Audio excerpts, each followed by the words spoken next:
இன்னைக்கு நான் சாமிகிட்ட ப்ரே பண்ணிட்டு இருந்தப்ப எனக்கு வந்த சேனல் மெசேஜ் இதுதான்.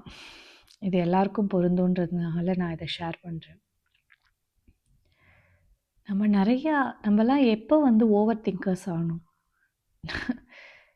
நம்ம பண்ணது கரெக்டாவே இருந்தாலும், நம்ம எல்லாம் ஓவர் திங்கிங் பண்ணிட்டுருக்கோம். நெறைய விஷயங்கள்ல நம்ம பண்ணது கரெக்டான ஒரு டிசிஷனா இருந்தாலும், நம்ம நெனச்ச மாரி சில விஷயங்கள் நடக்காததுனால, நம்ம பண்ண டெசிஷன்ஸ திருப்பி, திருப்பி, திருப்பி, திருப்பி திங்க் பண்ணிக்கிட்டே இருக்கிறோம். அதனால என்ன ஆகப்போகுது? ஒண்ணுமே அது மட்டும் திங்க் பண்றது மட்டும் கிடையாது. நம்ம தப்பான டெசிஷன் எடுத்துட்டோமோ! நம்ம இந்த மாரி எடுத்திருக்கணும், அந்த மாரி எடுத்திருக்கணும் அப்டின்றத யோசிச்சுக்கிட்டே இருக்கோம். நம்மளால பாஸ்ட்ல போய் மாத்த முடியுமா? முடியாது. நம்ம இப்ப தான் இருக்கிறோம். இந்த பிரசன்ட்ல இருக்கிறோம். இப்பலேருந்து என்ன பண்ண முடியும்? அதுதான் நம்ம யோசிக்கணும். அந்த இதுலேருந்து என்ன லெசன்ஸ் நான் வந்து கடவுள்கிட்ட இருந்த என்னோட பேச்சுவார்த்தை இப்படிதான் இருந்துச்சு. ஆனா கடவுளே நான் வந்து முருகர்கிட்ட என்னோட ஹார்ட்லேருந்து அப்படியே பேசுவேன். ஆனா நான் வந்து அப்படிதான் அவரு வந்து என்னோட தந்தை மாதிரி அப்படிதான் நான் அவர்கிட்ட கான்வர்சேஷன் பண்ணுவேன். அவரு வந்து எப்படி அ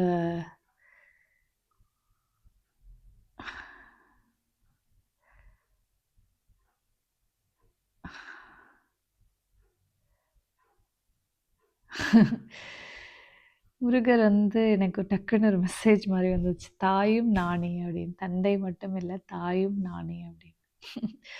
இன்னைக்கு என்ன எனக்கு வந்த மெசேஜ்னா, உன்னோட கவலை, உன்னோட துக்கம், உன்னோட தயக்கம், உன்னோட வெறுப்பு, உன்னோட கனவு, உன்னோட உன்னோட எல்லாமே, எல்லாமே நான் தான். முருகன் தான். ஆனாலும் ஒத்துக்கவே முடியல. என் ஹார்ட் வந்து ஒத்துக்கவே இல்ல. அது எப்படி? என்னோட தயக்கம் எப்படி நீங்களா இருக்க முடியும்?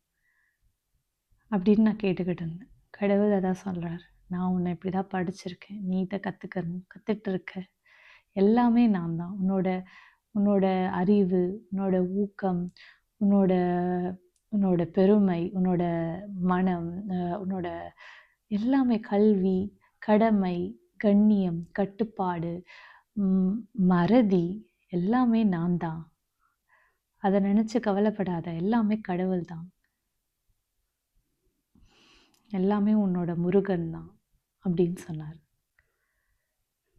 நீங்க என்ன நினைக்கிறீங்க இத பத்தி? என்னோட இந்த கமெண்ட்ஸ்ல போடுங்க. எப்படி வந்து கடவுள் நம்மளோட நெகட்டிவ்ஸும் கடவுளா இருக்க முடியும்?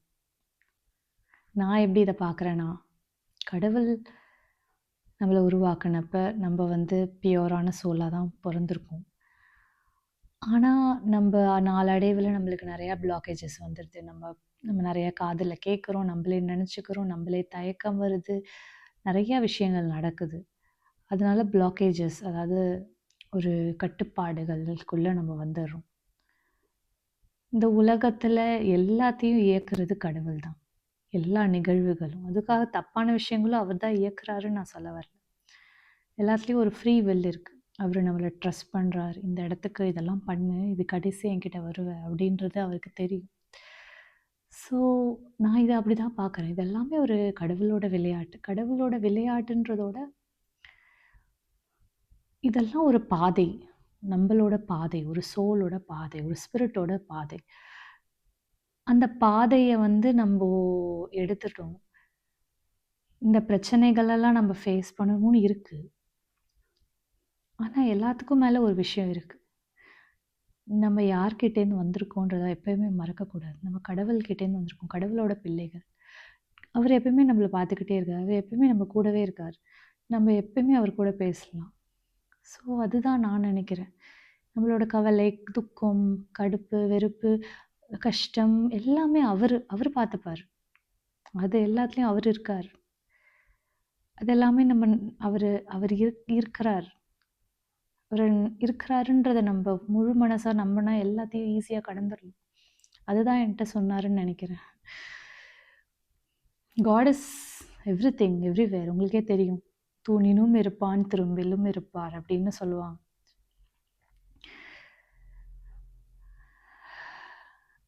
காட் தான் நம்மளுக்கு இந்த பாதைய கிரியேட் பண்ணாரு. முற்றிலும் அறிந்தவன் இறைவன். உன்னை பற்றியும் முற்றிலும் அறிவான். வரைமுறையல்லாது வாழ்க்கை வாழ நீ பிறக்கவில்லை.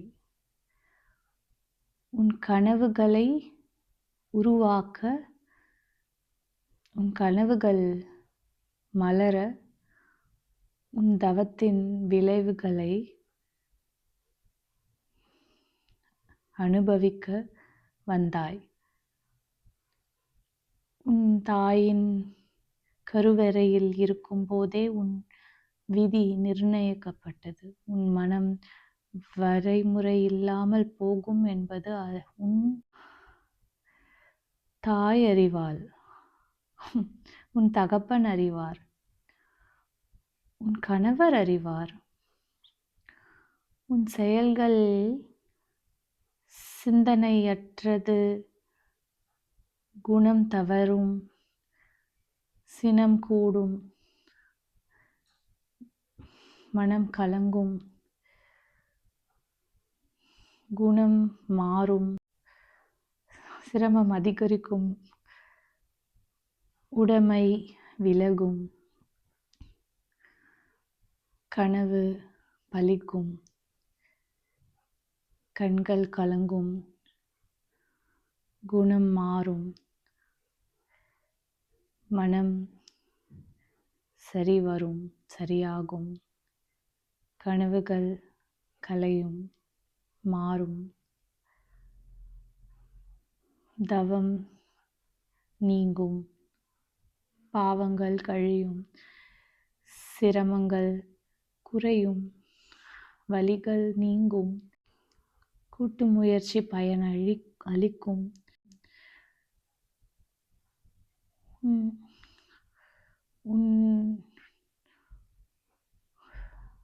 இப்போ வந்த மெசேஜ், எனக்கு அந்த மெசேஜ் இது கடவுள் எனக்கு அப்படியே சேனல் பண்ணார்.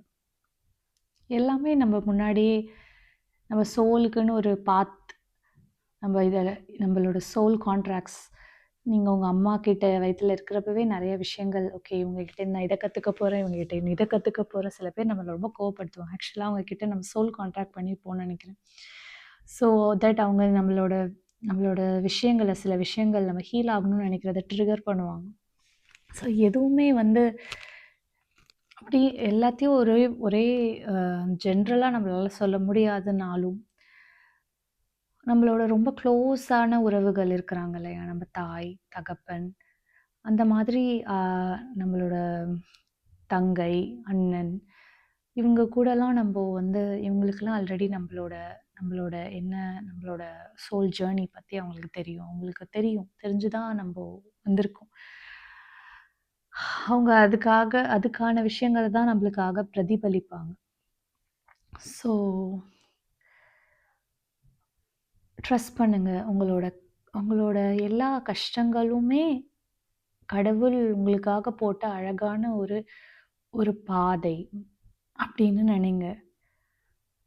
சில நேரத்தில் அது மலர் பாதைகளாக இருக்காது, அதுக்குள்ள கொஞ்சம் மேடு பள்ளங்கள் எல்லாம் இருக்க செய்யலாம். ஆனால் அந்த பாதைனாலே அப்படி தானே, பாதையில் எல்லாமே அப்படியே மலர் பாதைகள்லாம் இருக்காது. மேடு பள்ளங்கள்லாம் இருந்து ஒரு உச்சத்தை நீங்கள் அடையிறப்ப இன்னும் அதில் ஒரு மகிழ்ச்சி இருக்குது, அதில் ஒரு சாட்டிஸ்ஃபேக்ஷன் உங்களுக்கு கிடைக்கும். வலிகளை நினச்சி பயப்படாதீங்க, கனவுகளை நினச்சி வருந்தாதீங்க.